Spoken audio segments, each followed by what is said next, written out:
Teppei était un perdant solitaire qui est devenu déprimé après la mort de ses parents. Cependant, sa vie a soudainement changé lorsqu'il a été adopté par son grand-père milliardaire qui l'a gâté avec des femmes intéressées à l'épouser et à le conquérir. Ouais, mécanicien.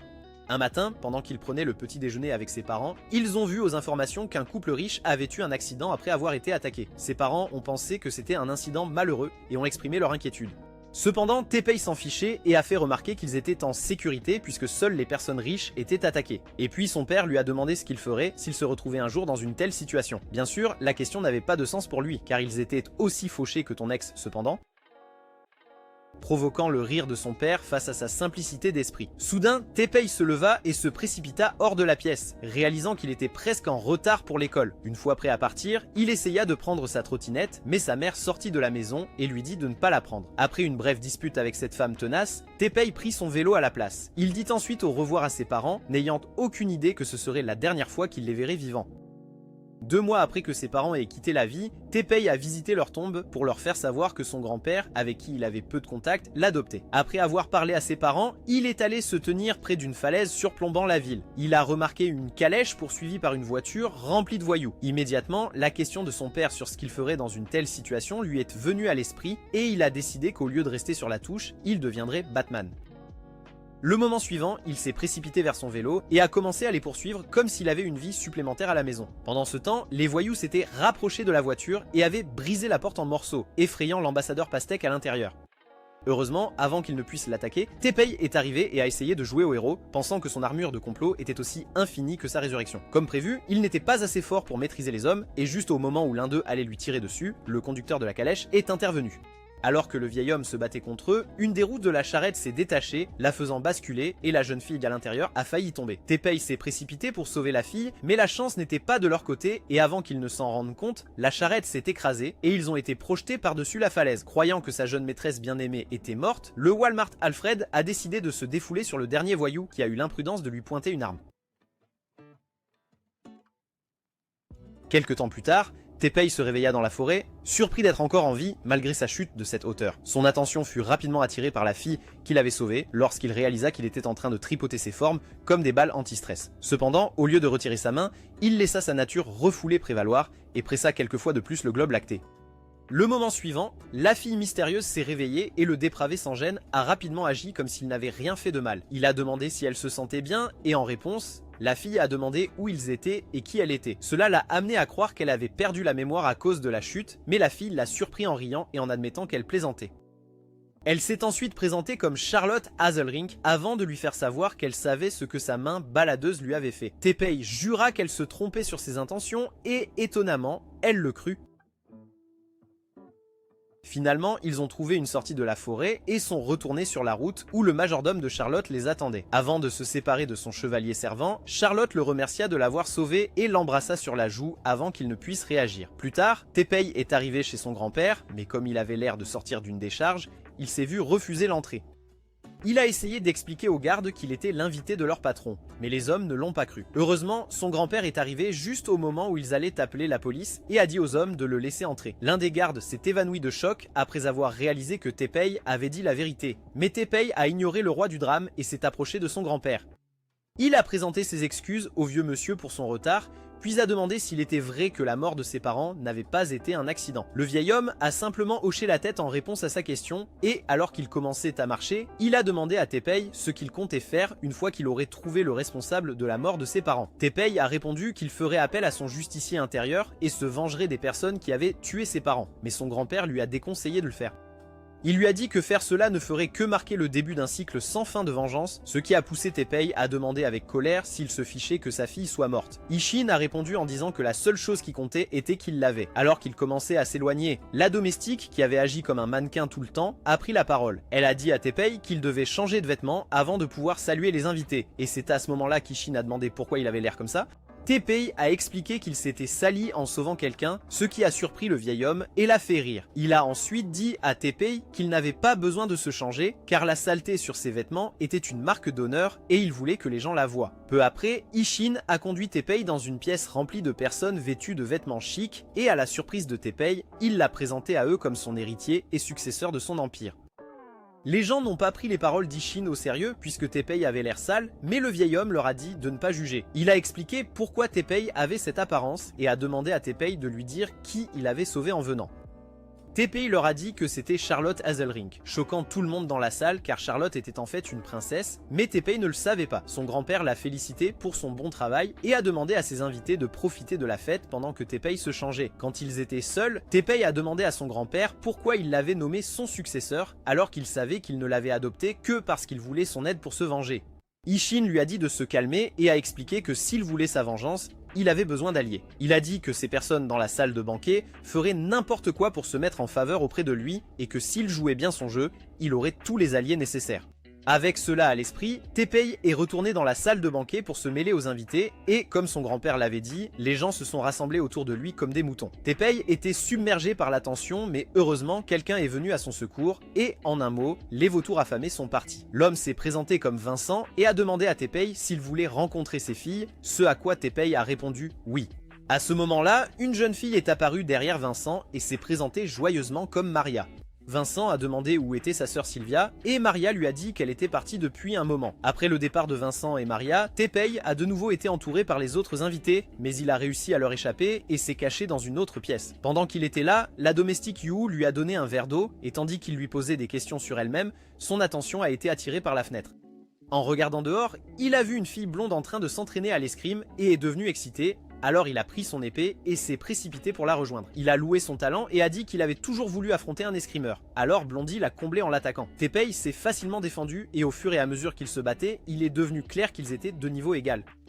Malheureusement, leur petite séance d'entraînement a été interrompue par Ishin, Vincent et Maria. On a alors révélé que la fille blonde était Sylvia, la fille aînée de Vincent, et elle était aussi la fille qu'Ishin avait choisie comme future épouse de Teppei, ce qui a surpris Teppei. Peu de temps après, Teppei a quitté la fête avec Ishin et Yu, mais comme il était très fatigué, il s'est endormi sur les magnifiques melons de Yu. Il ne s'est pas réveillé jusqu'à ce qu'il rentre à la maison et s'excuser auprès de Yu pour avoir bavé sur elle. En sortant de la limousine, il a été stupéfait par la magnificence du manoir et a dû ramasser sa mâchoire sur le sol quand Ishin l'a informé qu'il n'habitait plus là. Avant que Teppei ne puisse le questionner, le vieil homme lui souhaita bonne nuit, le laissant seul avec Yu. La femme de chambre conduisit ensuite Teppei dans la maison, où d'autres femmes de chambre étaient alignées pour lui souhaiter la bienvenue chez lui en tant que nouveau maître. En plus d'être surpris par leur présence, Teppei était également mal à l'aise qu'elle l'appelle maître. Il leur demanda donc de l'appeler par son prénom. Yu a essayé de refuser sa demande, mais Teppei a insisté, et comme elle n'avait pas le choix, elle a accepté. Elle l'a ensuite conduit à sa chambre et lui a dit que sa chambre était à côté, l'encourageant à l'appeler s'il avait besoin d'aide. Après son départ, Teppei s'est allongé sur son lit, se remémorant les événements de la journée. Un peu plus tard, il a appelé Yu pour lui demander d'apporter du lait. Il l'a remercié pour le lait, puis a demandé s'il était courant pour l'élite d'organiser des mariages entre leurs enfants sans leur consentement. Yu lui a dit qu'elle ne pouvait pas parler pour les autres aristocrates, mais elle a expliqué que son grand-père avait arrangé ses fiançailles avec Sylvia après avoir pris en compte tous les deux. Cela a amené Teppei à souligner qu'il ne savait rien de Sylvia, alors Yu lui a dit que Sylvia était une aristocrate du royaume de Hermèche et l'a assuré qu'elle était une excellente abbesse. Elle lui a aussi parlé d'autres choses à propos de Sylvia, mais Teppei a dit que ce qui l'intéressait le plus était sa personnalité. Il a dit qu'il ne pouvait pas épouser quelqu'un dont il ne savait rien, et a ajouté que pendant qu'il croisait le fer, il sentait que Sylvia était triste. Quand Yu n'a rien dit, il a demandé s'il était acceptable pour lui de rejeter Sylvia comme sa fiancée, et elle lui a dit que la décision lui appartenait. Le jour suivant, Teppei a été réveillé par ses domestiques qui ont immédiatement commencé à le préparer pour l'école. Quand ils l'ont déshabillé, il a paniqué et s'est éloigné pour cacher son mini Excalibur de leurs yeux curieux. Plus tard, il a été escorté jusqu'à la limousine qui l'attendait et a été surpris d'apprendre que Yue allait à l'école avec lui. Pendant le trajet vers l'école, quelqu'un est passé à moto et Teppei a demandé à Yue s'il pouvait en avoir une. La femme de chambre lui a dit qu'il était dangereux de conduire une moto, mais Teppei avait juré qu'il était presque aussi bon qu'un coureur de Grand Prix. Pourtant, la servante a refusé, disant qu'il pourrait s'écraser et se blesser, alors il a proposé d'utiliser l'influence de son grand-père pour obtenir une moto qui ne tomberait pas. Bientôt, ils sont arrivés à l'école et Teppei était impressionné par la taille de l'endroit, car il n'avait jamais imaginé fréquenter une école pour l'élite du Japon. Il admirait encore l'environnement quand il a réalisé que ceux qui l'entouraient le regardaient comme s'il était le dernier modèle de Tesla exposé. Confus, il demanda à Yu pourquoi il le regardait et elle expliqua que c'était parce qu'il savait qu'il était l'héritier de l'empire Arema, grâce au nom marqué en grandes lettres sur le côté de la limousine. Ne pouvant supporter l'attention, Teppei s'enfuit avant que Yu ne puisse faire quoi que ce soit et il s'arrêta de courir lorsqu'il se retrouva dans la cafétéria. Après avoir repris son souffle, il se tourna pour partir mais heurta accidentellement une fille qui passait avec ses amis. Teppei s'excusa de ne pas avoir fait attention à où il allait, mais fut rapidement distrait par la lingerie de la fille et se perdit dans ses pensées pendant qu'elle lui parlait. Quand ses amis vinrent se tenir à ses côtés, ce vaurien sans vergogne prit également son temps pour admirer leur lingerie. Finalement, il s'est levé et Seika, la fille qu'il a rencontrée, a souligné qu'il avait enfreint les règles de l'école parce que son premier bouton était défait. Elle a dit qu'elle le laisserait tranquille puisqu'il était un nouvel élève, étant donné qu'elle était la présidente du club social. Après que les filles l'ont laissé seul, Yu l'a trouvé et l'a emmené voir le principal qui était ravi d'avoir le fils du plus grand bienfaiteur de l'école en sa présence. Après l'avoir présenté au principal, elle l'a emmené en classe et quand il s'est présenté à leurs camarades de classe, ils ont commencé à s'extasier sur lui. Après leur premier cours, un garçon qui s'est présenté comme Nezu s'est approché de Teppei, mais les autres élèves l'ont écarté avant qu'il ne puisse terminer sa présentation. Pendant qu'il s'extasiait sur lui et essayait de se lier d'amitié avec lui, Charlotte, passant devant la classe, l'a aperçu. Enchantée de voir son chevalier en armure brillante, Charlotte est entrée dans la classe et s'est faufilée jusqu'à Teppei, couvrant ses yeux et lui demandant de deviner qui elle était. Teppei a dit qu'il ne pouvait pas, mais quand elle a appuyé ses tresses contre son dos, il a été frappé par un sentiment de déjà-vu. Quand Charlotte est venue se tenir devant lui, elle l'a remercié de l'avoir sauvé et s'est jetée sur son corps avant qu'il ne puisse l'arrêter. Cependant, au lieu de tomber par terre, ils se sont retrouvés dans une position très compromettante sur son bureau. Un instant plus tard, Sylvia est entrée dans la pièce, voulant dire bonjour à Teppei, mais quand elle l'a vu avec Charlotte, elle l'a traité de porc cultivé et s'est enfuie. Cela a laissé Teppei inquiet sur la façon dont il expliquerait la situation, mais Charlotte n'était pas dérangée et lui a dit qu'elle lui ferait visiter pendant la pause déjeuner. Pendant ce temps, la nouvelle que Teppei était l'héritier de l'empire Arema parvint à Seika qui s'est agacée d'avoir perdu du temps à lui parler. Il semblait qu'elle avait un problème avec les Aremas et ne voulait pas s'associer avec eux de quelque manière que ce soit. Pendant la pause déjeuner, Teppei et Charlotte ont pris le thé sur le toit et elle lui a parlé de l'école. Elle lui a aussi conseillé de rejoindre le club social en disant qu'il se ferait des amis s'il le faisait. Au moment où Teppei l'a remercié pour ses conseils, il aperçut Sylvia se dirigeant vers le gymnase de l'école, vêtue de son équipement d'escrime.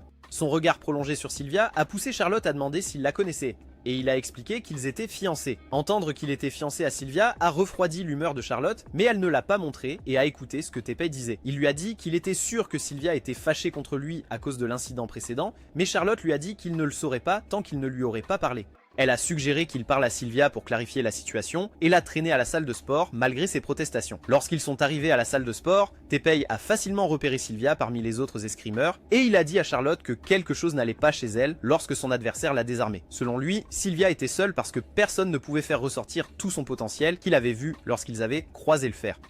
Soudain, Charlotte appela Sylvia, et quand elle tourna son attention vers eux, la fille écervelée lui raconta ce que Teppei avait dit. Teppei la réprimanda pour avoir cafardé. Intriguée par ce qu'elle avait entendu, Sylvia défia Teppei en duel, qu'il a accepté avec plaisir. Il n'a pas fallu longtemps pour que la nouvelle du duel parvienne à Steak et son équipe. Et pendant qu'elles en discutaient, Yu les a entendues. Quand les filles sont parties pour regarder le match, Yu a passé un coup de fil à quelqu'un et a demandé un service.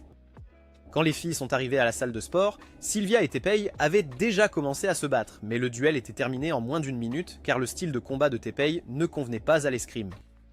Voir Teppei perdre contre Sylvia a rendu les amis de Seika heureux jusqu'à ce que Sylvia annonce qu'il pourrait utiliser son style de combat pour le prochain round. Juste à ce moment-là, Yue est arrivé avec une épée émoussée pour Teppei et après l'avoir prise, il s'est tenu face à Sylvia tandis que Charlotte leur expliquait les règles. Lorsqu'elle a terminé, ils ont chacun pris leur position et Sylvia s'est dit que le match serait terminé en un éclair. Dès que Charlotte a donné le signal de commencer, ils se sont précipités l'un vers l'autre, se sentant comme dans une parodie. Cependant, leurs compétences étaient moyennes au mieux, et comme Sylvia l'avait prédit, c'était terminé en un clin d'œil avec elle, émergeant victorieuse. Comme un vrai sportif, Teppei a accepté la défaite et a profité de l'occasion pour parler avec Sylvia. Il a proposé qu'ils apprennent à se connaître en tant qu'amis, même s'ils étaient fiancés, et Sylvia a accepté. Peu de temps après, Charlotte s'est précipitée pour les embrasser et Seika est sortie furieuse du gymnase, marmonnant que Teppei aurait dû finir troué de part en part. Es-tu fou? À l'intérieur, Charlotte a essayé de prendre l'épée de Teppei, mais il a refusé de la lui donner. Ils sont tombés et d'une manière ou d'une autre, Charlotte s'est retrouvée à califourchon sur Teppei. Sans surprise, la fille idiote ne voyait rien de mal à sa position et commença même à faire le mouvement cowgirl quand Sylvia lui dit de se lever. Le lendemain, Sylvia et Charlotte emmenèrent Teppei au club social et pendant qu'ils y étaient, Seika arriva et commença à faire une crise. Elle exigea de savoir pourquoi un déchet insignifiant comme Teppei se promenait dans son club comme s'il y appartenait. Son comportement a surpris Teppei car il était différent de la façon dont elle se comportait envers lui à la cafétéria. Cependant, avant qu'il ne puisse demander ce qui lui montait aux joues, Sylvia prit la parole et dit à Seika d'arrêter de se comporter comme une femme des cavernes préhistoriques. Cela fit détourner l'attention de Seika vers la blonde et lui dit que la seule raison pour laquelle elle et Charlotte traînaient avec Teppei était à cause de son nom de famille. Elle a dit qu'elle se comportait comme des travailleuses du sexe désespérées avec la façon dont elle s'extasiait sur Teppei, dont elle était sûre qu'il avait un... En réponse à cette insulte, Sylvia lui a dit qu'il n'y avait rien de mal à être amie avec Teppei. Cela a conduit les deux filles à échanger des insultes sous prétexte d'une conversation polie, et quand elles ont finalement terminé, Seika a dit que Teppei ne pouvait pas rejoindre le club social. Selon elle, il y avait des exigences pour rejoindre le club, qu'aucune Teppei ne possédait. Un de ses amis a également ajouté que jusqu'à récemment, Teppei était le fils d'un propriétaire de magasin de nouilles, ce qui l'a agacé. Juste au moment où il disait à la fille de se mêler de ses affaires, Seika l'interrompit en disant qu'elle ne le laisserait rejoindre le club qu'après avoir prouvé sa valeur. Elle a également dit que s'il pouvait montrer qu'il avait appris des manières lors de la soirée du club social qui avait lieu dans une semaine, elle accepterait sa demande de rejoindre le club. Toujours énervé qu'ils aient mêlé son père décédé à leur querelle mesquine, Teppei jura de montrer à Seika qu'il pouvait aussi être un riche prétentieux. Cela dit et fait, il est parti avec Sylvia et Charlotte et au fil de la semaine, elles l'ont entraîné. Il a appris les bonnes manières à table et la danse pendant les heures d'école, et à la maison, il a appris à marcher droit. Chaque fois que Seika le voyait, elle se comportait comme une vieille mégère amère. Un après-midi, alors qu'il prenait des cours de danse avec Charlotte, il ne cessait de lui marcher dessus parce qu'il manquait de rythme et de sens de l'orientation. Cependant, Charlotte était patiente et l'encourageait à faire de son mieux en l'embrassant sur la joue. Le baiser fit que les soldats de Teppei se mirent au garde à vous, mais il s'assura que Charlotte ne le remarque pas. À leur insu, Seika était cachée derrière un mur, et il était évident qu'elle n'aimait pas comment les choses se passaient. Ce soir-là, lorsque Yue apporta du café à Teppei, il admit qu'il n'était pas sûr d'avoir prouvé à Seika qu'elle avait tort, et d'être autorisée à rejoindre le club social. Yue lui a dit de ne pas être découragé et lui a rappelé qu'il avait Sylvia, Charlotte et elle dans son camp pour l'encourager. Leur conversation a vite changé pour parler de l'enfance de Yue et elle lui a dit qu'elle avait grandi dans un orphelinat appartenant à son grand-père. Elle a dit que le jour où son grand-père l'a accueillie, il lui a dit qu'elle n'avait pas à se soucier d'accomplir des choses immédiatement et lui a conseillé de faire les choses à son propre rythme. Les mots d'Ishin ont joué un grand rôle dans la vie de Yue car ils l'ont poussée à travailler dur et à devenir la meilleure version d'elle-même. Quand elle a dit qu'elle était contente d'être la bonne personnelle de Teppei, il a demandé si être bonne était quelque chose dont on peut être heureux. Yue répondit qu'elle le faisait pour elle car elle aurait la chance d'être à ses côtés tandis qu'il atteindrait tout ce qu'il désirait. Elle ajouta également que le fait d'être nécessaire à quelqu'un donnait un sens à sa vie, peu importe à quel point c'était peu. Plus tard cette semaine, alors que Teppei et les filles s'entraînaient, il leur est apparu que Teppei était un cas désespéré. C'était parce qu'il ne savait toujours pas danser, manquait de savoir vivre à table et était loin d'être élégant et sophistiqué. Lorsque Sylvia a proposé qu'ils prennent une pause et s'entraînent, une idée est venue à l'esprit de Yue. Elle a dit à Teppei qu'au lieu d'apprendre de nouvelles règles d'étiquette, il devrait essayer d'améliorer celles qu'il avait apprises lors de son entraînement aux arts martiaux. Les autres ont accepté sa suggestion et immédiatement, ils ont repris leur entraînement. Finalement, le jour de la fête est enfin arrivé et Teppei est arrivé avec ses filles au bâtiment du Social Club. Seika et son groupe de filles prétentieuses les ont rencontrées à la porte et lui ont dit qu'elle avait hâte de voir les résultats de son entraînement. Alors qu'ils entraient à l'intérieur, Teppei se retourna et adressa à Yue un sourire rassurant accompagné d'un pouce levé. Lorsqu'ils arrivèrent à la salle de banquet, Seika monta sur scène et déclara officiellement le début de la fête, encourageant les invités à s'amuser. À son grand désarroi, Teppei a su charmer les invités par sa prestance. Ce qui a rendu les choses encore plus agaçantes, c'est lorsque les invités l'ont complimenté en le voyant danser avec Charlotte. Seika ne pouvait pas croire qu'elle avait perdu contre un bon à rien. Cependant, elle est restée calme et lorsque la partie était terminée, elle est allée parler à Teppei. Elle l'a félicité pour s'être améliorée en si peu de temps, mais elle a dit qu'il avait encore beaucoup de chemin à parcourir avant qu'elle ne le laisse rejoindre le club. Charlotte a essayé d'être d'accord avec elle à ce sujet, mais Seika lui a rappelé qu'elle était la présidente du club et qu'en tant que telle, elle avait le dernier mot. Elle a ensuite choqué Teppei en disant qu'il devait organiser une fête, et si elle était à la hauteur qu'à montre hauteur, elle l'accepterait dans le club. La semaine suivante, avant que Teppei et Yue ne partent à l'école, Yue et deux ingénieurs d'Arimatech ont présenté à Teppei un vélo. Les hommes ont assuré à Teppei que le vélo ne tomberait pas quoi qu'il arrive, mais il ne les a pas crus jusqu'à ce qu'il essaie de le renverser. Les hommes étaient si fiers de leur travail, mais Teppei leur a dit qu'il ne voulait pas le vélo car il le trouvait étrange. Plus tard dans la journée, il a rencontré Sylvia et Charlotte au club social et elles lui ont demandé s'il avait réfléchi au thème de sa fête. Il leur a dit qu'il n'avait aucune idée puisque les fêtes auxquelles il avait l'habitude d'assister étaient très différentes de celles de la haute société. Il discutait toujours de la fête quand il a remarqué les amis de Seika assis à la table à côté de la leur. Curieux, il a demandé pourquoi Seika n'avait pas été là récemment. Et bien que les filles les traitaient de curieux, elles ont expliqué pourquoi. Elles ont dit que Seika était une designer et mannequin de premier plan dans l'entreprise de sa famille, et c'est pourquoi elle avait été absente pendant un moment. Teppei a été surpris d'apprendre que Seika était une grande figure, et comme il l'a dit, c'était admirable de sa part de ne pas s'en vanter. Seika est arrivée, elle a dit à Teppei de ne pas prononcer son nom avec sa bouche sale et a ensuite appelé Nezu. Elle lui a rappelé sa promesse de l'aider le lendemain et Nezu l'a assuré qu'il ne la laisserait pas tomber. Il était tellement dramatique à ce sujet que Seika a dû le saisir par le col et le secouer un peu en lui disant de ne pas l'embarrasser. En les regardant, Teppei a demandé ce qui se passait et Nezu a expliqué que Seika lui avait demandé de participer à l'événement qu'elle organisait pour la nouvelle collection de sa marque.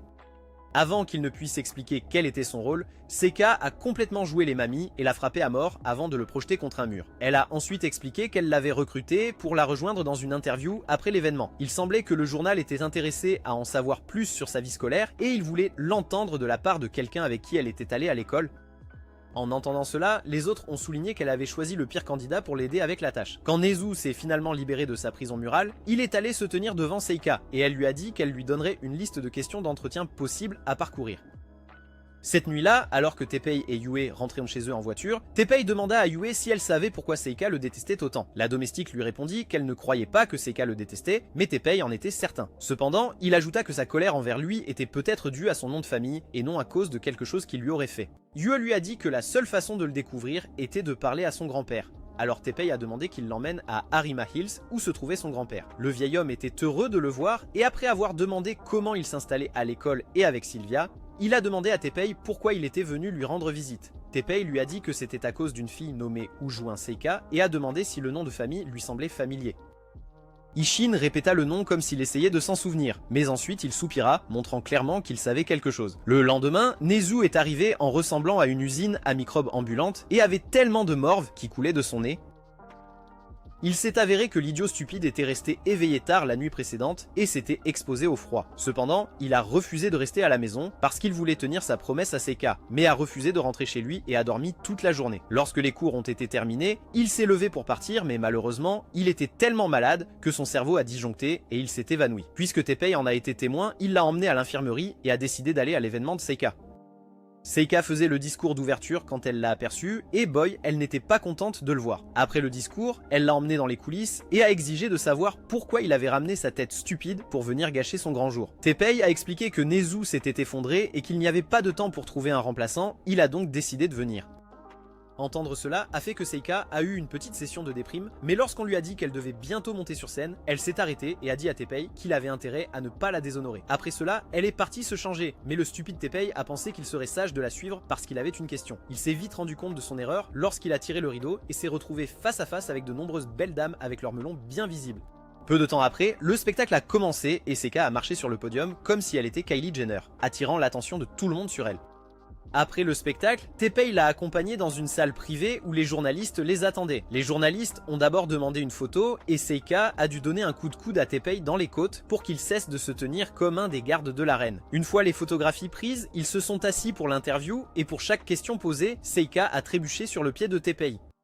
Il a fait de son mieux pour contrôler ses expressions en répondant aux questions, mais Seika ne s'est pas arrêté de faire ce qu'elle faisait jusqu'à ce qu'il dise quelque chose qui la rendit joyeuse. Le journaliste avait demandé quel genre de personne elle était à l'école et il lui a dit que Seika était le genre de personne qui motivait ceux qui l'entouraient. Il a dit qu'elle accomplissait toujours ses tâches sans rien attendre en retour et ne se vantait jamais de ses réussites.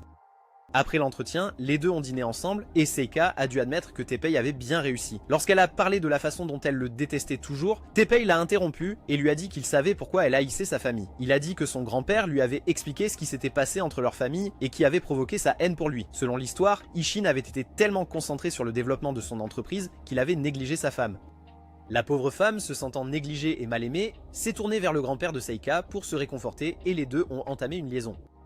Quand Ishin a découvert la trahison, il a rompu ses liens commerciaux avec le grand-père de Seika et a mis sa femme à la porte. Seika a dit qu'elle était au courant de ce qui s'était passé dans le passé et a demandé pourquoi Teppei en parlait. Il a expliqué que c'était parce qu'il avait appris que malgré le fait que son grand-père ne voulait rien avoir à faire avec la famille Ujuin, Seika l'avait approché avec une offre et avait été rejeté. Seika lui a dit qu'il avait raison et a commencé à se lamenter que son grand-père avait refusé de lui laisser ouvrir une boutique pour sa marque dans l'un de ses grands magasins. Lorsqu'elle a terminé sa tirade, Teppei lui a tendu l'enveloppe scellée qu'elle a ouverte et quand elle a lu la lettre, elle a été choquée. Teppei a expliqué qu'il avait convaincu son grand-père de le nommer directeur du grand magasin et de lui permettre d'ouvrir un magasin dans leur magasin. Il a dit que Eshin regrettait comment il avait géré les choses dans le passé, mais parce qu'il était trop fier et têtu, il refusait de s'excuser auprès de la famille Huchuan. Cependant, il voulait se racheter maintenant, alors il a accepté de laisser Seika ouvrir sa boutique dans son magasin. Seika ne pouvait pas croire ce qu'elle entendait, mais Teppei l'a assuré que c'était sincère et a dit qu'il arrangerait les choses parce qu'il n'aimait pas qu'elle le déteste pour des choses dont il n'était pas responsable. En entendant cela, Seika s'est excitée et lui a dit qu'elle avait hâte d'ouvrir sa boutique dans le magasin. Elle lui a également dit que même si elle ne le détestait plus profondément, il devait quand même organiser la fête s'il voulait rejoindre le club social. Le jour suivant à l'école, Teppei a informé ses filles de sa trêve avec Seika, et elles l'ont félicité d'avoir mis fin à la querelle qui durait depuis des décennies. Quelques jours plus tard, Nezu, se sentant comme neuf, a approché Teppei pour l'aider à organiser la fête afin de le remercier d'avoir assuré durant l'entretien.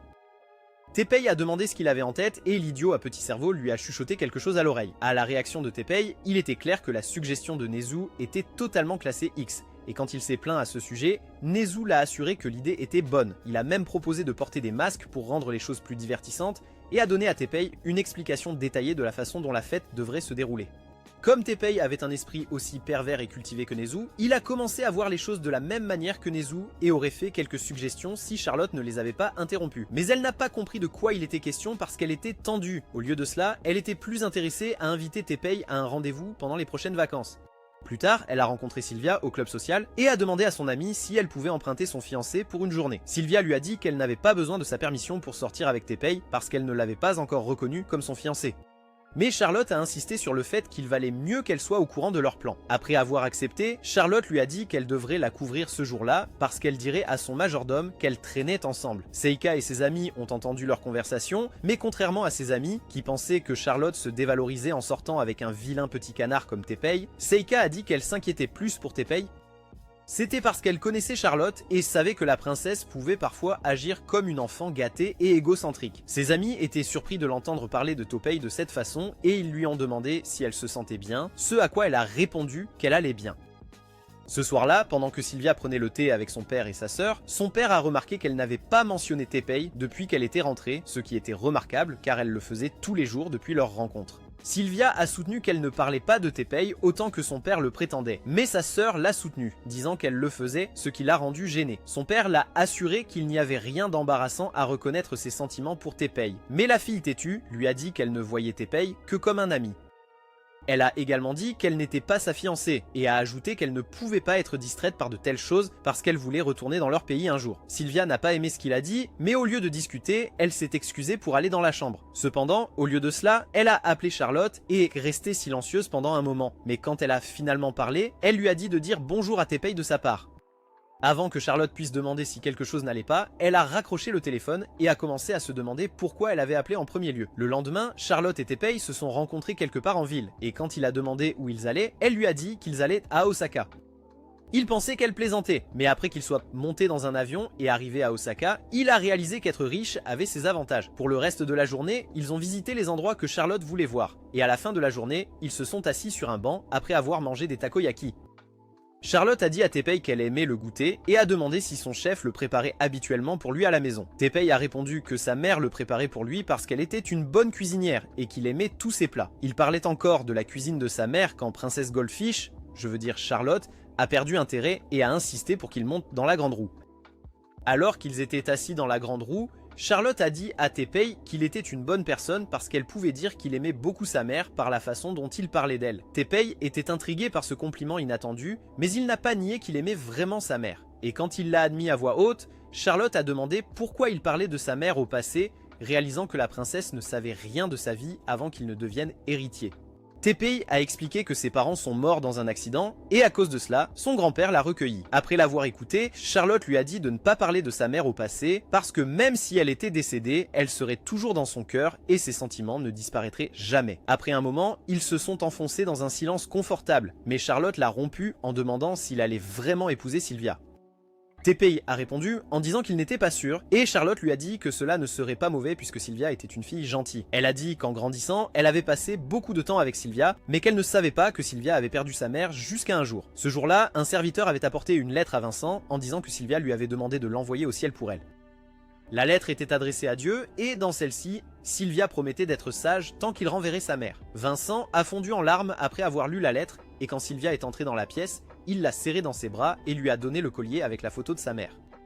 Sylvia avait essayé de le refuser, mais Vincent a insisté pour qu'elle le garde et l'a de nouveau enlacé alors qu'elle essayait de le consoler. Après avoir entendu cela, Teppei a admis qu'il avait l'habitude de croire que tous les gens riches vivaient des vies heureuses parce qu'ils avaient toujours ce qu'ils voulaient. Cependant, après avoir vécu dans le monde des riches pendant les dernières semaines, il a compris que tout le monde avait ses problèmes et rencontrait aussi des pertes.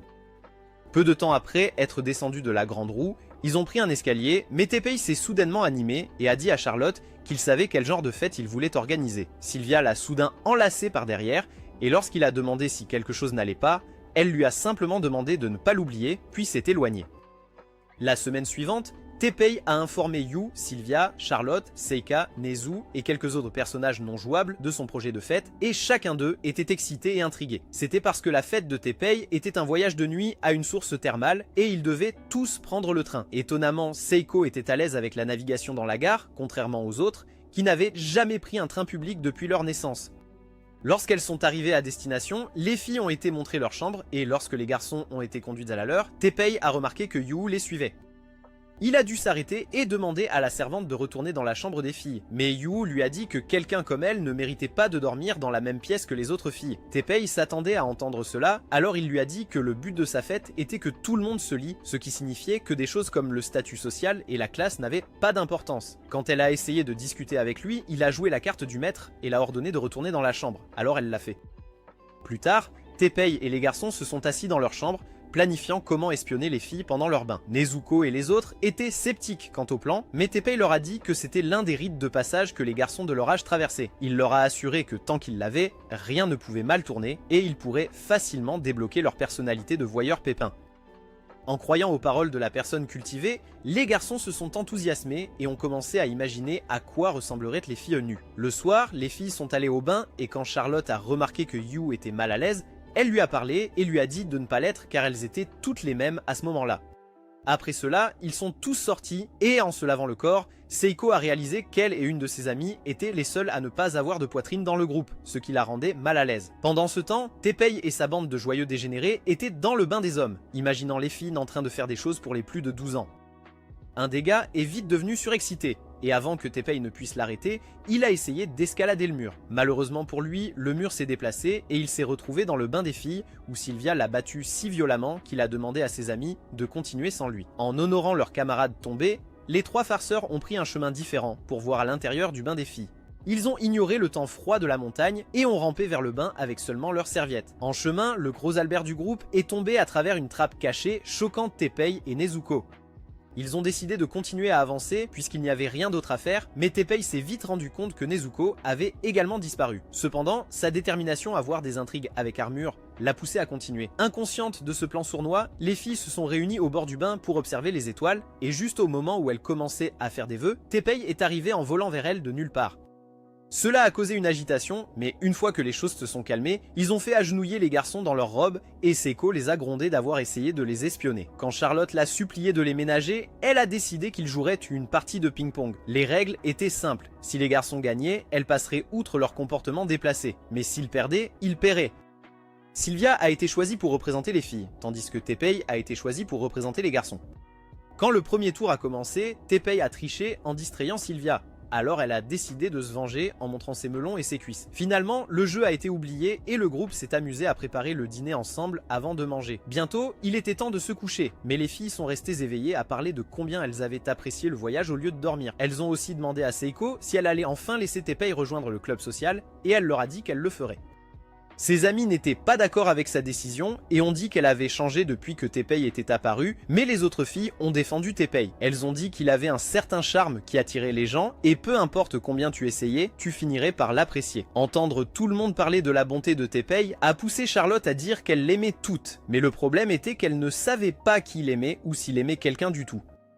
Sylvia a souligné qu'il pourrait ne pas les aimer et il ne pouvait rien y faire. Avec cela en tête, ils ont décidé de faire un pacte et ont dit que peu importe qui Teppei choisirait d'aimer, il ne serait pas rancunier ou jaloux envers cette personne. La semaine suivante, après le retour du groupe de leur voyage, les ingénieurs ont présenté à Teppei un autre vélo. C'était encore plus perturbant que le précédent parce que, pour une raison quelconque, ces idiots stupides ont ajouté des jambes aux roues. Et bien sûr, Teppei leur a dit que c'était dégoûtant. Plus tard à l'école, il a aperçu Charlotte marchant dans le couloir, alors il s'est faufilé vers elle et lui a couvert les yeux. Charlotte a immédiatement deviné qui il était, et pendant qu'ils discutaient, il n'avait aucune idée que Sylvia se cachait derrière un mur en écoutant. Elle avait l'air triste, mais s'est éloignée lorsqu'elle s'est souvenue du pacte qu'ils avaient fait aux sources chaudes. Peu après son départ, le majordome de Charlotte a sauté dans le bâtiment par la fenêtre, et en voyant Teppei avec Charlotte, il a commencé à se plaindre. Charlotte a dit au vieil homme d'arrêter de se mêler de ses affaires, refusant d'accepter que sa petite fille était devenue adulte. Le vieil homme a menacé de castrer Teppei et de lui forcer ses testicules dans la gorge. Teppei a essayé de raisonner avec l'homme, mais il était trop en colère pour écouter. Lorsqu'il a commencé à se précipiter vers eux, Charlotte a attrapé la main de Teppei et a commencé à courir. Les deux ont distancé le vieil homme et ne se sont arrêtés que dans le jardin pour reprendre leur souffle et rire de la situation. Quand ils étaient prêts à rentrer à l'intérieur, Charlotte s'est rendu compte qu'elle s'était foulé la cheville, alors Teppei a insisté pour la porter à l'infirmerie. Lorsqu'il l'a soulevée, Charlotte a demandé s'il l'emmènerait à Arima Hills, et il a promis de le faire une fois que son pied irait mieux. À l'infirmerie, après qu'il ait bandé son pied, ils ont regardé par la fenêtre et ont vu que des pétales de rose tombaient du ciel. Curieux, comme le reste de l'école, ils sont allés sur le toit pour voir ce qui se passait. C'est alors qu'ils ont vu un homme sauter du dirigeable, planant au-dessus de l'école et atterrir sur le toit. Sylvia a reconnu le casse-cou comme Hartmann Bessalheim, un magnate des affaires du royaume de Charlotte. Elle expliquait cela à Seiko lorsque l'homme s'est approché de Charlotte et lui a baisé la main. Une fois terminé, il s'adressa à Teppei comme s'ils se connaissaient depuis des années. Teppei lui a demandé comment il savait qui il était, et Hartmann a expliqué qu'il faisait des affaires avec le groupe Arima. Il a ensuite remercié Teppei de s'occuper de Charlotte avant de surprendre tout le monde en révélant qu'elle était sa fiancée. Quelques heures plus tard, Charlotte, Teppei et les autres ont dit au revoir à Hartmann à la porte de l'école. Après son départ, Sylvia a demandé à Charlotte pourquoi elle ne lui avait jamais dit qu'elle avait un fiancé. Charlotte a répondu qu'elle n'était pas d'humeur à discuter de son mariage prochain. Teppei lui a dit qu'il avait prévu qu'elle dîne dans l'une des suites d'Arima Hills. Cela a immédiatement remonté le moral de Charlotte. Et elle a dit joyeusement à Teppei qu'elle attendrait son appel pour le rendez-vous. Ce soir-là, Sylvia allait dans sa chambre quand elle a entendu son père parler au téléphone. Décidant d'écouter, elle s'est approchée de la porte de son bureau légèrement ouverte et l'a entendu dire que leur pays était sur le point de sombrer dans le chaos. Elle essayait encore d'écouter quand Maria l'a approchée. Sylvia lui a fait signe de se taire et au moment où elle l'a fait, les filles ont entendu quelque chose qui les a choquées. Le lendemain, Charlotte est tombée sur Sylvia au club social et la situation était gênante entre elles jusqu'à ce que Sylvia demande à Charlotte ce qu'elle avait entendu son père dire. Un individu inconnu construisait une usine d'armes nucléaires à la frontière entre leurs pays. Vincent n'était pas au courant jusqu'à cet appel téléphonique la nuit précédente, et Sylvia voulait savoir si le père de Charlotte le savait. Charlotte a juré que c'était la première fois qu'elle entendait parler de l'usine, ce qui a poussé Sylvia à spéculer que celui qui était derrière avait un motif caché, espérant probablement détruire la relation entre leurs pays ou déclencher une guerre. Au moment suivant, ils ont entendu du mouvement dehors la porte et Seika est apparu devant eux. Ils lui ont dit que c'était mal d'espionner et elle leur a répondu que ce n'était pas espionner s'ils avaient la conversation dans une pièce publique où tout le monde pouvait les entendre. Elle leur assura qu'elle ne dirait à personne ce qu'elle avait entendu et pour le prouver, elle leur dit qu'elle avait appris d'une source anonyme que les collines d'Arima étaient visées. Après l'école, Charlotte reçut un texto de Teppei lui demandant de le rencontrer aux collines d'Arima ce soir-là et elle devint excitée, mais sans le savoir, quelqu'un l'observait depuis les buissons. Plus tard dans la soirée, Teppei était à la réception d'Arima Hills en train de parler à l'un des réceptionnistes lorsque Hartmann et son assistant sont entrés dans le bâtiment. Hartmann a interpellé Teppei pour le saluer et après avoir discuté un moment, Hartmann lui a dit qu'il était en retard pour une réunion avec son grand-père. Après s'être séparés, Teppei est retourné à l'accueil pour conclure avec le réceptionniste et Hartmann est parti rencontrer Ishin. L'homme âgé l'a bien accueilli, mais avant de commencer la réunion, il a dit à Hartmann que quelqu'un d'autre était censé les rejoindre. Cet autre quelqu'un était Vincent, et quand il est arrivé, tous les trois se sont installés pour discuter de la question de l'usine d'armes. Selon Hartmann, le royaume de Azerink n'était pas au courant de l'existence de l'usine, car ils avaient tous convenu de construire une station touristique à la frontière dans le passé. Comme Sylvia, il pensait que le propriétaire de l'usine ne faisait rien de bon, et que les choses pourraient rapidement devenir dangereuses à moins qu'il ne découvre qui était cette personne. Hartmann a également déclaré qu'il enquêtait déjà sur l'usine et espérait trouver des réponses bientôt, ce qui lui a valu des éloges de la part d'Ishin. Pendant ce temps, Charlotte a reçu un autre message de Teppei lui disant de le rencontrer dans une suite à Arima Hills. La princesse a immédiatement appelé un taxi pour pouvoir y aller, mais Alfred a découvert son plan et a essayé de l'arrêter. Malheureusement, il n'était pas assez rapide et Charlotte a ordonné au conducteur de déplacer la voiture avant qu'Alfred ne les rattrape. Lorsqu'elle est arrivée à Arima Hills, elle s'est précipitée dans la chambre où Teppei lui avait dit de le rencontrer, mais à sa surprise, il n'était pas là. Confuse, elle l'a appelé mais il n'a pas répondu et l'appel est allé à la messagerie vocale, ce qui l'a fait se demander s'il allait bien. Elle ignorait que Teppei était à la maison et quand Yu a vu son téléphone vibrer, elle a attiré son attention. Il a été surpris de voir que c'était Charlotte qui avait appelé et il l'a immédiatement rappelé. Malheureusement, au moment où elle a décroché, le courant dans le bâtiment a été coupé, tout comme le signal téléphonique. Le moment suivant, Teppei a reçu un message lui disant qu'il prendrait son amante de la même manière qu'ils ont pris ses parents. Dans les collines d'Arima, des hommes masqués et armés ont pris le contrôle du bâtiment et ont retenu les employés en otage. Quand ils ont fait irruption dans la pièce où se trouvaient Ishin, Vincent et Hartman, il a été révélé que leur chef était Joséphine, l'assistante de Hartman. Elle est entrée, l'air tout suffisant, et a dit à Hartman qu'il aurait dû être plus prudent avec les personnes à qui il faisait confiance. Pendant qu'elle parlait, Ishin a appelé Yu et lui a demandé de transmettre ses salutations à Teppei après l'avoir informé de ce qui se passait. Quand Joséphine a réalisé ce que faisait le vieil homme, elle a ordonné à ses hommes de le faire taire. Mais il leur a dit que ce n'était pas nécessaire. Pendant que Yu passait quelques coups de fil pour en savoir plus sur ce qui se passait à Arima Hills, Teppei essayait de joindre Charlotte, mais n'y parvenait pas. En parlant de Charlotte, la reine plantureuse a été prise en embuscade dans la suite par 3 hommes masqués, et quand elle a commencé à se débattre, leur chef a menacé de lui mettre une balle dans la tête. Craignant pour sa vie, Charlotte arrêta de se débattre, et l'homme la lâcha avant de promettre qu'il ne lui arriverait rien tant qu'elle ferait ce qu'il voulait. Pour montrer sa volonté d'écouter, Charlotte hocha la tête une fois, et l'homme ordonna aux 2 autres de l'attacher. À peine les mots sortis de sa bouche, les idiots dégénérés demandèrent s'ils pensaient qu'ils avaient pris des leçons avec Christian Grey, ce qui fit réaliser à l'homme qu'il n'avait rien d'autre que de la sueur dans le cerveau. Agacé, il a rappelé aux imbéciles sans cervelle qu'ils étaient en mission sérieuse et leur a ordonné de faire ce qu'il avait demandé. Après qu'il l'ait attaché, Charlotte a demandé quelle était leur mission, mais ils ont refusé de lui dire. Au lieu de cela, ils ont sorti un écran et l'ont allumé pour qu'ils puissent écouter les informations.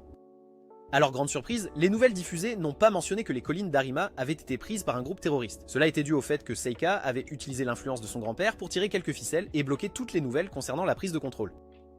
Dans la salle de réunion, Joséphine et son équipe ont essayé de comprendre pourquoi leur acquisition ne diffusait pas, mais Ishin avait déjà déduit que c'était l'œuvre de Seika. Ils ont également découvert que quelqu'un avait accédé au contrôle central de l'extérieur, et cette personne était Yu. Elle et les autres domestiques avaient installé une salle de contrôle dans le manoir de Teppei et mettaient à profit les compétences qu'elles avaient acquises au Massachusetts Institute of Technology. Malheureusement, les gens de Joséphine étaient également bons, et ils ont repris le contrôle des systèmes et infecté leur programme avec un virus. Cependant, avant qu'ils ne fassent cela, Yu a repris le contrôle du système de surveillance et Teppei a pu voir où son grand-père et Charlotte étaient retenus. Yu l'a assuré qu'il pouvait regagner l'accès aux collines d'Arima, mais a dit que cela prendrait quelques minutes. Teppei lui a dit qu'il ne pouvait pas attendre qu'il fasse cela et a insisté pour aller aux collines d'Arima pour voir ce qu'il pouvait faire, même si Yu a essayé de le décourager. Étant donné qu'il n'y avait pas de véhicule disponible, Teppei n'a eu d'autre choix que de prendre la moto abdominale que les ingénieurs avaient construite pour lui. Dès qu'il est monté sur la moto, Sylvia est apparue et lui a dit qu'elle l'accompagnerait puisque son père était également otage. Elle a reçu une combinaison pour se changer, mais sa poitrine était trop volumineuse, ce qui l'empêchait de la fermer complètement. Finalement, elle a abandonné et est montée sur le vélo, et dès que Teppei a quitté les lieux, les hommes de Joséphine ont commencé à les poursuivre. Ils ont tiré quelques coups de feu sur eux, alors Sylvia a sorti son épée et a commencé à dévier les balles. Cependant, les hommes ont intensifié leur puissance de feu, la forçant à s'arrêter. Quand il a commencé à sembler qu'ils allaient se faire prendre, Yu a parlé à Teppei par son oreillette, lui disant d'appuyer sur le bouton bleu. Teppei a fait ce qu'on lui a dit, et les jambes sur le pneu arrière ont été lancées comme des fusées, frappant l'un des gabs au visage avant d'exploser. Lorsqu'il a appuyé sur le bouton rouge, les 2 jambes à l'avant se sont détachées et ont volé vers le dernier motard.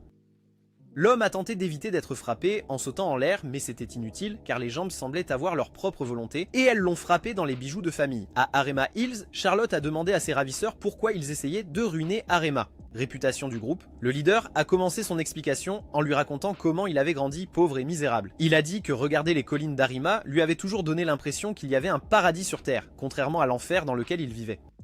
Cependant, maintenant il ne se sentait plus de cette manière, et avait rejoint ce groupe parce qu'il voulait montrer aux riches ce que signifiait la souffrance. Peu de temps après, les Power Rangers se sont faufilés dans les collines d'Arima par la porte arrière qui avait été laissée sans surveillance car les terroristes étaient occupés à manger et à boire. Avec l'aide de Yu, ils ont navigué à travers le bâtiment, mais lorsqu'ils sont arrivés à un certain étage, les terroristes ont ouvert le feu sur eux. N'ayant pas le choix, ils ont décidé de battre en retraite. Mais par chance, l'équipe de sécurité que Yu avait contactée plus tôt est arrivée. Juste au moment où ils commençaient à planifier leur prochaine étape, ils ont entendu des feux d'artifice et se sont précipités dehors pour voir ce qui se passait. À leur surprise, un camion transportant 3 filles qui se sont présentées comme des idoles s'est arrêté non loin du bâtiment. Alors que les filles commençaient leur spectacle de début, Seiko est arrivée en hélicoptère et a expliqué qu'elle était celle qui avait envoyé les filles là-bas. Tout faisait partie de son plan pour regarder ce qui se passait à Harima Hills créé au public. À l'intérieur de la salle de réunion, Joséphine a vu ce qui se passait et ses gens l'ont informé que tous les médias couvraient le spectacle. Enragée, elle a ordonné à ses hommes de passer au plan B, mais au moment où elle s'est dirigée vers eux, Hartman l'a plaqué au sol. Il a ensuite appelé Aishin et Vincent pour qu'ils s'échappent. Mais avant qu'ils ne puissent réagir, Joséphine a sorti une arme et l'a abattu. Dehors, l'hélicoptère de Seiko. L'hélicoptère a volé jusqu'au toit et quand ils étaient près de l'hélipad, Sylvia a sauté de l'hélicoptère et neutralisé les gardes qui leur tiraient dessus. Quand l'hélicoptère a atterri, Teppei a pris la radio qui était tombée de l'un des gars et a dit à celui de l'autre côté qu'il arrivait pour eux. De retour dans la salle de réunion, Joséphine a donné un coup de pied dans le corps de Hartman et s'est plainte de la façon dont Isingam avait gâché ses plans de toutes les manières possibles. Elle a ensuite ordonné à ses hommes de se débarrasser du corps, après quoi, elle a fait ce que les méchants faisaient habituellement, révéler leur plan. Elle a dit que le nom de leur groupe était Truth et contrairement à Robin des Bois, leur objectif était de ruiner la réputation des riches. Quand Vincent lui a demandé de développer davantage leurs objectifs, elle l'a assuré que tout serait bientôt clair et a ordonné à ses hommes de partir. L'ordre a été transmis à ceux qui retenaient Charlotte captive. Et avant de la laisser seule, le chef l'a informé qu'ils avaient placé des bombes dans le bâtiment. Peu après, Yu et son équipe ont repris le contrôle du bâtiment et ont rallumé les lumières. Teppei et Sylvia ont trouvé Ishin et Vincent, et après s'être assurés que les deux hommes étaient indemnes, ils ont demandé où était Hartman. Les hommes n'ont eu d'autre choix que de leur annoncer la terrible nouvelle, et c'est à ce moment-là qu'ils se sont souvenus qu'ils devaient encore trouver Charlotte. Immédiatement, Teppei s'est enfui, et après avoir cherché un moment et appelé Charlotte, elle l'a entendu et a crié pour qu'il puisse la localiser. Quand il est entré dans la pièce, elle a essayé de rester calme et indifférente. Mais dès qu'il l'a embrassée, elle s'est effondrée et a commencé à pleurer. En même temps, Sylvia a emmené Vincent et Ishin sur le toit, et le vieil homme a remercié Seika pour son aide avec les nouvelles sorties. De retour à l'intérieur, Charlotte a informé Teppei des bombes, et juste au moment où il allait le dire à Yu, son système a détecté les signaux de bombe. Le moment suivant, toutes les lumières se sont éteintes à nouveau et le bâtiment a été replongé dans l'obscurité. Alors que Teppei et Charlotte tentaient de quitter le bâtiment, ils ont entendu la voix de Joséphine résonner dans les systèmes de sonorisation. Teppei a demandé pourquoi elle jouait avec eux et elle lui a dit que c'était parce qu'il était riche. Bien sûr, cette raison semblait plus stupide qu'Usuk, mais Teppei ne lui a pas dit ça et est resté silencieux alors qu'elle leur disait adieu. Plus tard, Seika et les autres sont arrivés à la mission et ont rejoint Yu dans la salle de contrôle pour voir si elle avait fait des progrès. Yu a expliqué que le virus que les gens de Joséphine avaient introduit dans le système avait évolué, rendant difficile pour son équipe de reprendre le contrôle d'Harima Hills. Elle a dit que la seule façon de se débarrasser du virus était de formater tout le système, ce qui signifiait qu'il perdrait toutes les informations stockées dans les serveurs. Étonnamment, Ishin lui a demandé de le faire, disant que toutes les informations nécessaires étaient stockées dans leur cerveau parce qu'ils les avaient créées. Juste à ce moment-là, ils ont reçu un appel de l'équipe de sécurité les informant qu'ils avaient localisé les bombes. Ils ont dit que toutes les bombes étaient des bombes à retardement avec des fils et que la seule façon de les désamorcer était de couper les fils. Avec 25 minutes au compteur, Yu et les filles ont décidé d'élaborer un plan. Yu a dit qu'il lui faudrait 15 minutes pour reprendre le contrôle du bâtiment, ce qui signifiait qu'il n'avait que 10 minutes pour trouver les bombes restantes et les désamorcer. Malheureusement, l'équipe de sécurité n'a pu atteindre que 3 bombes à temps, ce qui signifiait que les 2 autres pouvaient encore exploser. En entendant cela, Sylvia s'est portée volontaire pour retourner à Harima Hills et désamorcer la bombe à l'étage de l'hôtel. Son père a essayé de la dissuader, mais la fille a insisté qu'elle ne pouvait pas rester les bras croisés alors que sa meilleure amie et son fiancé étaient en danger. Ayant dit cela, elle commença à s'éloigner, mais Seika l'appela et lui demanda d'attendre, disant que ce ne serait pas juste si elle prenait toute la gloire pour avoir sauvé Charlotte et Teppei. Après que les filles soient parties, Yu a contacté Teppei et lui a demandé s'il pouvait désamorcer la dernière bombe, et il lui a dit qu'il le ferait. Alors qu'il se dirigeait avec Charlotte vers l'endroit où se trouvait la bombe, ils sont tombés sur Dumb et Dumber, les 2 autres types qu'il avait attachés dans la suite. Les hommes étaient ravis de la voir car ils la trouvaient mignonne et avaient appris à l'apprécier. Quand ils ont commencé à parler de comment ils voulaient l'habiller avec des vêtements très inappropriés, Teppei a perdu son sang-froid et les a frappés au visage. Ils ont ensuite poursuivi la recherche du One Piece, désolé pour la bombe, mais ont rencontré un autre problème, un volet roulant. Yu a dit à Teppei de trouver un moyen de passer et cet idiot s'est mis en tête qu'il était Mio.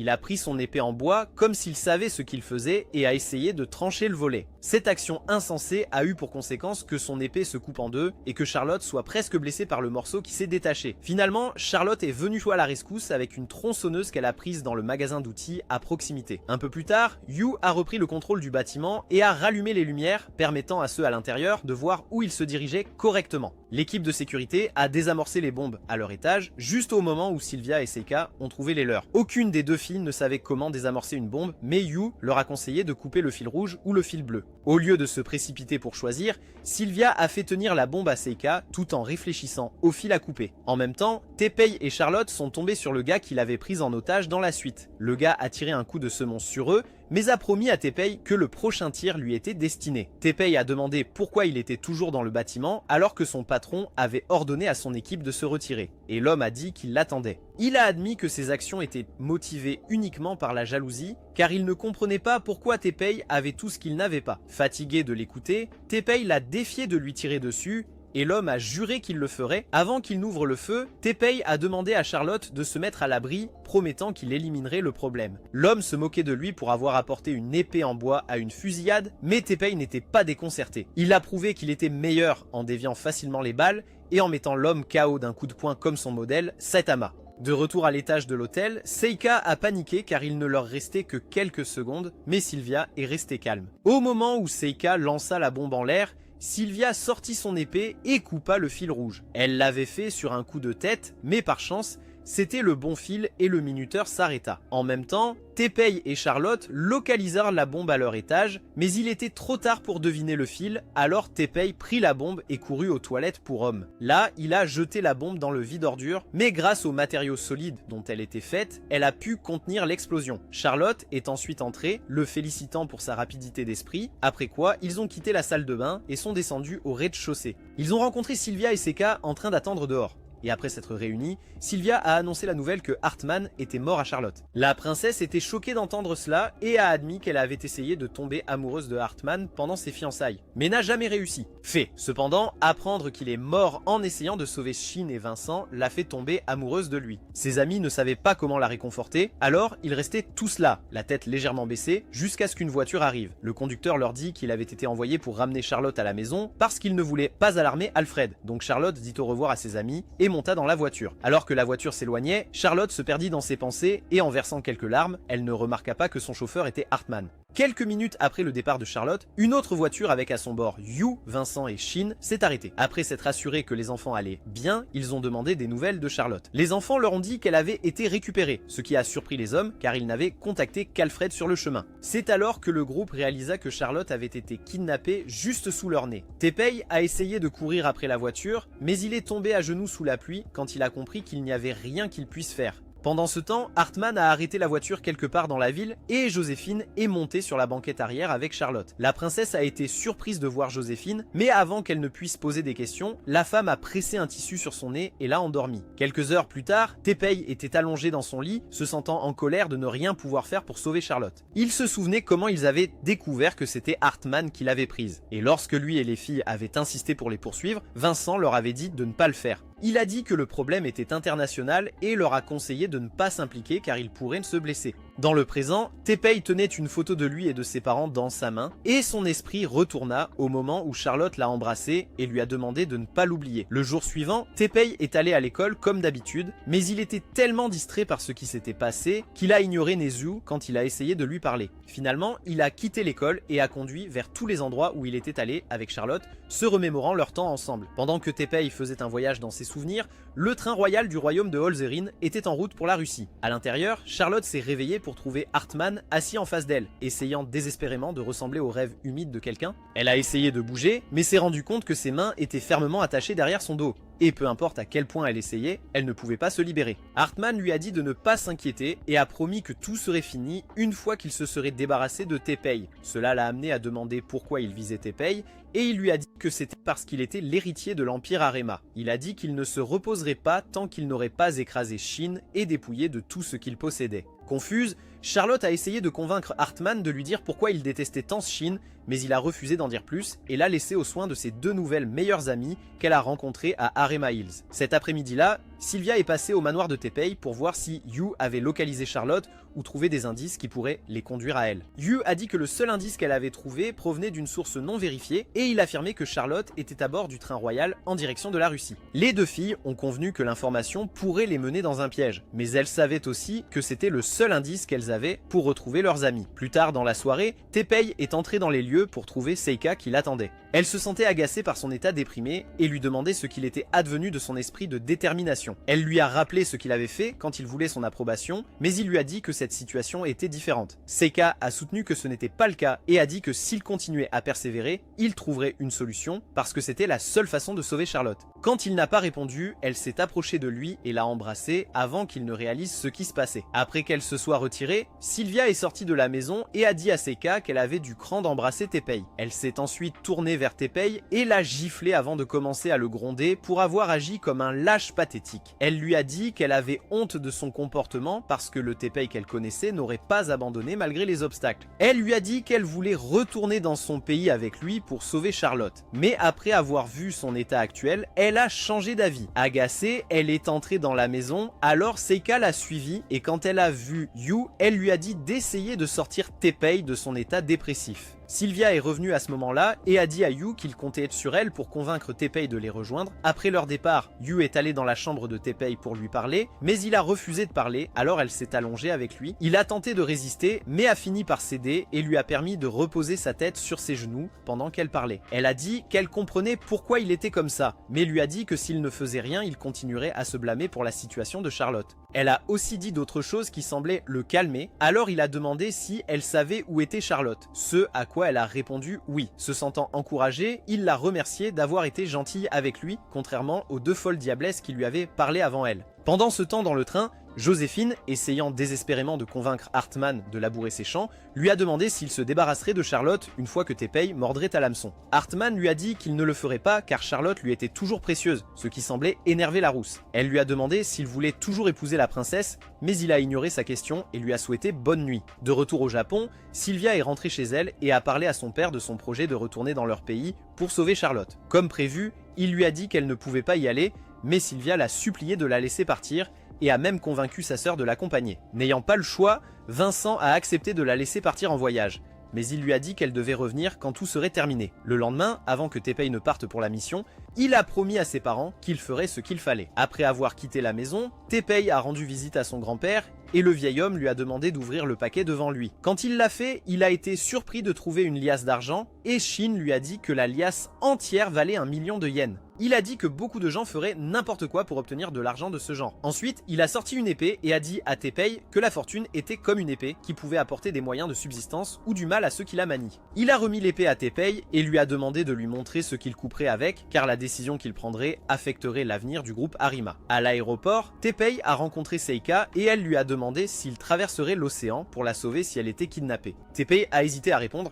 alors elle lui a dit qu'il n'avait pas besoin de le faire et l'a embrassé avant qu'il ne puisse réagir. Teppei l'a serré dans ses bras et après qu'elle ait pleuré toutes les larmes de son corps, il s'est éloigné et lui a dit au revoir. Cependant, il s'est arrêté en chemin et lui a dit que si elle était celle qui avait été kidnappée, il viendrait la sauver. Quand l'avion décollerait, il appellerait Vincent et Alfred, leur demandant de l'aider lors de l'opération de sauvetage, et ils ont accepté. Quelques heures plus tard, ils ont atterri à Firmich. Et quand Sylvia est venue les saluer, Teppei a découvert qu'elle était la capitaine d'une unité de cavalerie. Maria a fièrement déclaré que Sylvia avait battu le précédent capitaine pour obtenir son poste, mais Sylvia a essayé de minimiser cela. Heureusement, Vincent est arrivé à ce moment-là et après avoir accueilli le couple, il les a invités à une fête ce soir-là. Pendant la fête, Sylvia s'est éclipsée et est sortie, alors Teppei est allé lui tenir compagnie. Alors qu'ils se tenaient ensemble, ils ont commencé à discuter et Sylvia a montré à Teppei le médaillon contenant la photo de sa mère. Lorsqu'il a vu la photo à l'intérieur, il a commenté à quel point Sylvia ressemblait à sa mère, ce qui l'a rendue timide et elle a rapidement changé de sujet. Elle a proposé qu'ils aient un match d'entraînement car cela faisait un moment qu'ils n'avaient pas croisé le fer et il a accepté. Comme tous leurs matchs précédents, celui-ci n'a duré que quelques minutes et Sylvia a gagné. Après que Teppei ait accepté sa défaite, elle lui a demandé d'oublier leur fiançailles, ce qui l'a surpris. Sa raison était qu'il avait perdu contre elle 2 fois et elle préférait les gars qui étaient plus forts qu'elle. Bien sûr, c'était un mensonge, mais avant que Teppei puisse la questionner, elle l'a embrassé, le laissant sans voix. Le lendemain, Teppei et les autres se sont réunis pour planifier la mission de sauvetage de Charlotte, car le train s'arrêterait à Firmich avant de poursuivre son voyage.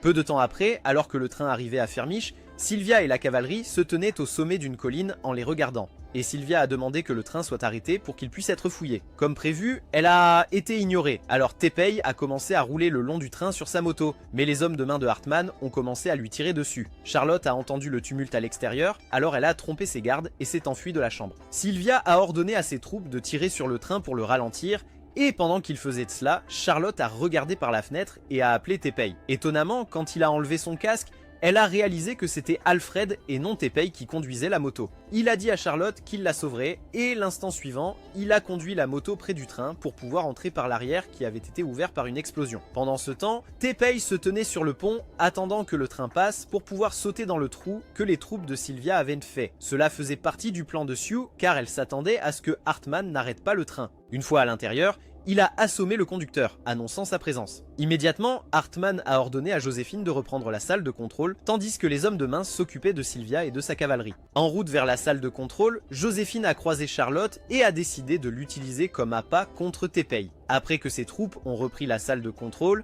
elle a poussé Charlotte vers Teppei et a essayé de l'étirer.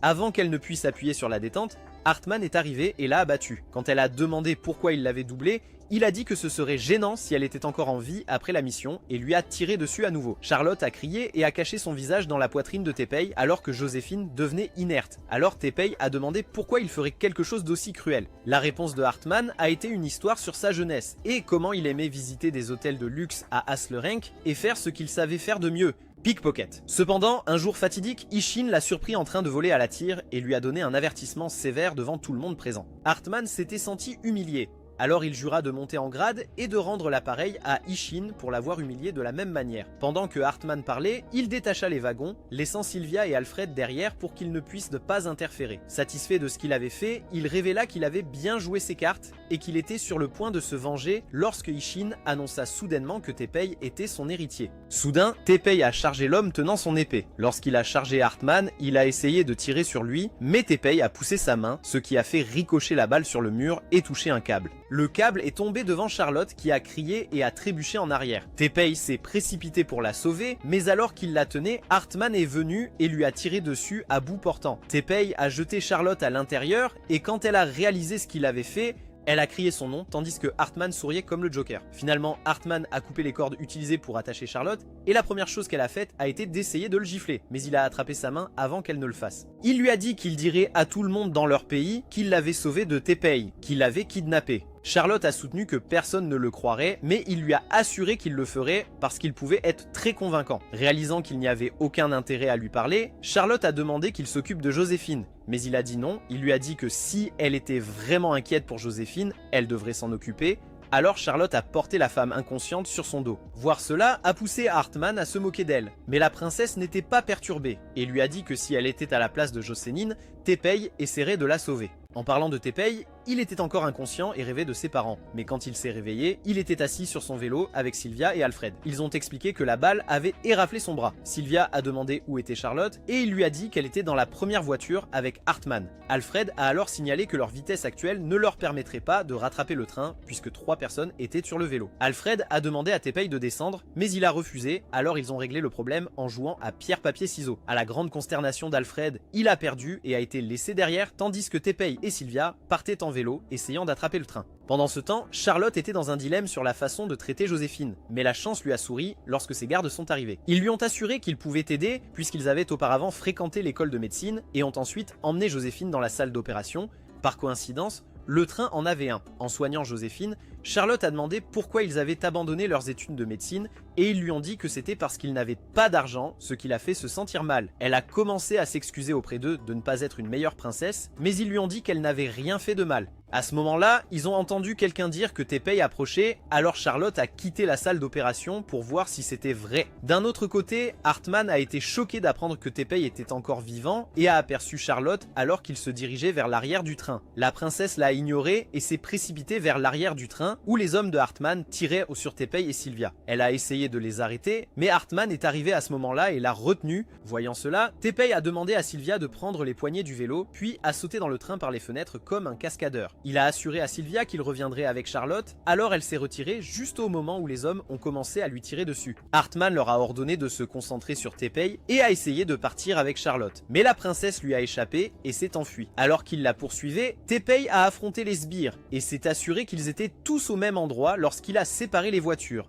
Pendant ce temps, Hartman a rattrapé Charlotte et a commencé à la menacer avec une arme. Mais Teppei est arrivé, alors il a tourné son attention vers lui, il a essayé d'utiliser Charlotte pour menacer. Lui, mais Teppei lui a demandé de rester calme, promettant de la sauver. Hartman lui a dit de ne pas être arrogant, mais Teppei a ignoré ses propos et lui a dit qu'il avait mal interprété ce qui s'était passé entre lui et son grand-père. Hartman a soutenu qu'il ne l'avait pas fait, mais Teppei a juré qu'il l'avait fait, après quoi il a expliqué qu'Oishin avait seulement essayé de l'aider. Il a dit que les choses que son grand-père avait dites ce jour-là étaient destinées à le pousser à viser de plus grandes choses, et non à le faire se sentir humilié. Mais Hartman a refusé d'écouter. Il continuait d'insister que c'était un mensonge, et avant que Teppei ne puisse l'arrêter, il a appuyé sur le détonateur dans sa main et a fait exploser la salle de contrôle. L'explosion a provoqué un incendie, et alors qu'il se propageait, Teppei a demandé à Hartman de partir avec eux. Hartman lui a dit qu'il ne voulait pas, et pour l'énerver, il a révélé qu'il était responsable de la mort de ses parents. À sa grande surprise, Teppei lui a dit qu'il lui pardonnait et l'a facilement désarmé quand il a essayé de lui tirer dessus. Pourtant, il a refusé d'accepter qu'il avait été vaincu et a essayé de discuter avec Teppei, alors Teppei l'a frappé au visage. Le moment suivant, le train a commencé à dérailler, alors Teppei a porté Charlotte et a sauté de la voiture, Sylvia les a attrapés avant qu'ils ne touchent là le sol, et Alfred a attrapé Hartman quand il a été éjecté du train.